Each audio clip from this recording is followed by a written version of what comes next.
अस्सलाम वालेकुम। मुल्की और गैर मुल्की ताज़ा तरीन खबरों के लिए देखते रहें के न्यूज चैनल इंटरनेशनल। यूट्यूब पर हमारा चैनल सब्सक्राइब कीजिए और रहें हर खबर से बाखबर। खबरों का सिलसिला आगे बढ़ाते हुए लिए चलेंगे आपको आरिफ वाला, जहां से रिपोर्ट कर रहे हैं हमारे ब्यूरो चीफ शफीक फूल। आरिफ वाला, शमशाबाद में जाफरिया वेलफेयर ट्रस्ट का ऑफिस का इफ्तिताह कर दिया गया। ऑफिस का इफ्तिताह हाजी सफदर अली, सैयद मोहम्मद हादी जैदी, सैयद रजा अब्बास नकवी, सैयद रजा अब्बास जैदी, जफर अब्बास, राय हैदर अमान, साजिद असलम ने किया।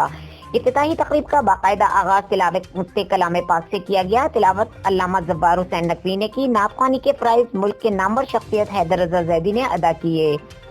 वकार हुसैन मिनहास एडवोकेट सर तारिक हुसैन तूर ने खिताब करते हुए जाफरिया वेलफेयर ट्रस्ट के मंशूर से आगाह किया।